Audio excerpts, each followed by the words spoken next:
Bihar board intermediate का result जारी हो गया है। आपको बता दें कि वैशाली जिले के देसरी निवासी पंकज कुमार की पुत्री मानवी कुमारी बिहार कॉमर्स टॉपर बनी। मानवी कुमारी मैट्रिक की परीक्षा में प्रखंड टॉपर बनी थी।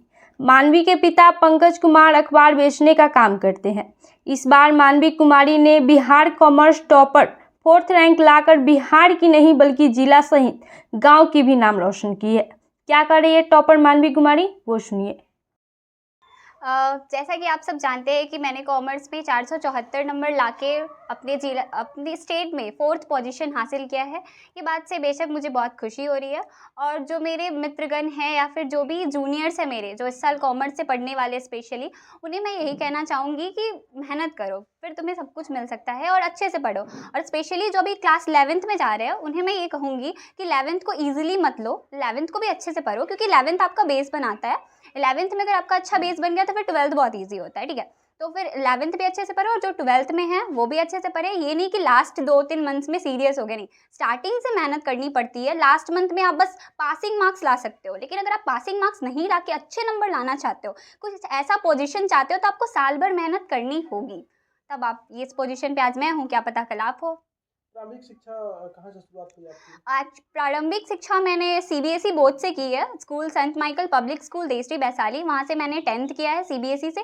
बट 11th 12th मैंने बिहार बोर्ड में लिया था, बिहार बोर्ड में स्विच कर लिया था, और ये मैंने देसरी हाई स्कूल से किया है। तो ये सीबीएसई से बिहार बोर्ड की तरफ मूव करना, सीबीएसई देखिए, बेसिकली क्लास 10th तक सही था, बट 12th में मुझे सही लगा थोड़ा बिहार बोर्ड की तरफ जाना, क्योंकि कई हद तक पेरेंट्स का भी मन था कि हाँ बिहार बोर्ड में पढ़े, और मेरी भी इच्छा थी कि बिहार बोर्ड रहेगा तो थोड़ा सही रहेगा, तो इस वजह से मेरा बिहार बोर्ड जाने का था। प्रेरणा कहाँ से मिली आपको पढ़ाई की?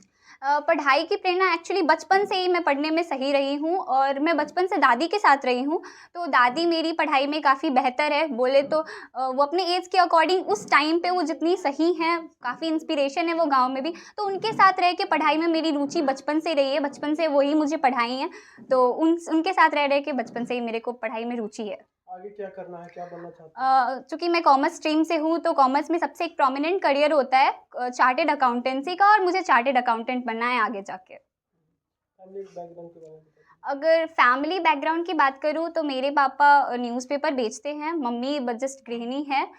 तो फाइनेंशियल कंडीशन कई हद तक उतना सही नहीं है, यह भी वजह था कि मैंने कॉमर्स लिया, क्योंकि इस स्ट्रीम में आपको सबसे बेस्ट चीज़ ये होती है ना कि एक फाइनेंस में है तो दैट्स वेरी बेस्ट थिंग, लेकिन एक और होता है कि आपको कॉस्टली, अगर आप चाहते हो कि आप कोई कोर्स करो और कम कॉस्ट में हो जाए, तो commerce is the best, I think best. मैं ये नहीं बोल रही हूँ कि बाकी स्ट्रीम नहीं है, बट कॉमर्स बेस्ट है अगर आपको चाहते हो कि कम कॉस्ट में ही आप कोई अच्छी डिग्री कर लो, कोई अच्छे कोर्सेज कर लो, तो इस वजह से तो कॉमर्स लिया था मैंने। अगर फैमिली बैकग्राउंड की बात करूँ तो मेरे पापा न्यूज़पेपर बेचते हैं, न्यूज़पेपर हॉकर है, मम्मी मेरी गृहिणी है।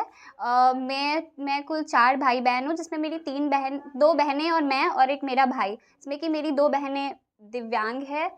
तो इस दिव्यांग है, और मेरे जो छोटे भाई बहन हैं उनके लिए कहीं न कहीं मैं एक इंस्पिरेशन बनती हूँ। घर में मेरे से बड़ा कोई नहीं है ऐसा पढ़ाई के स्रोत में, तो मैं ही एक तरह से आगे बढ़ी हूँ। तो मैं अपने भाई-बहनों के लिए इंस्पिरेशन हूँ, वो मुझे देख के काफ़ी कुछ सीखने को मिलेगा उन्हें, और ये बहुत सही है। स्ट्रगल की बात करूँ तो फाइनेंशियल थोड़ा प्रॉब्लम रहा, इसी वजह से मैंने 12th में कोई कोचिंग वगैरह भी नहीं किया, सेल्फ स्टडी में स्विच किया, और मैंने अपना खर्चा निकालने के लिए स्पेशली क्लास 12th में से मैंने कोचिंग पढ़ाना स्टार्ट किया था, कोचिंग होम ट्यूशन्स पढ़ाना स्टार्ट किया था। 2 बच्चे हैं, मैं उन्हें पढ़ाती हूँ, तो इससे मेरा काफ़ी कुछ खर्चा भी निकल जाता था, और उनको पढ़ाते-पढ़ाते मुझे काफ़ी कुछ सीखने को मिला। तो इस तरह मैंने अपना खर्चा भी निकाला है पढ़ाई के साथ-साथ भी, और आज यहाँ हूँ।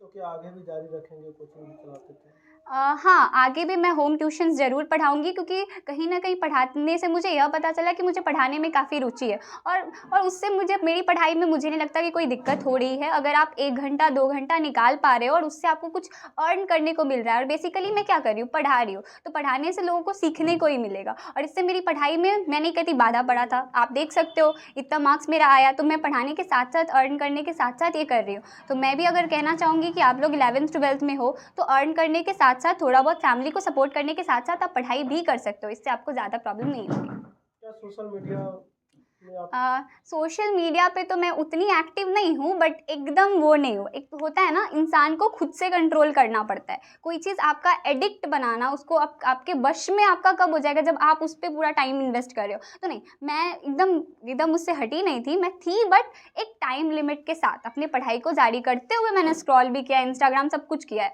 तो अब सब बैलेंस करना होता है, तो बैलेंस मैंने किया है।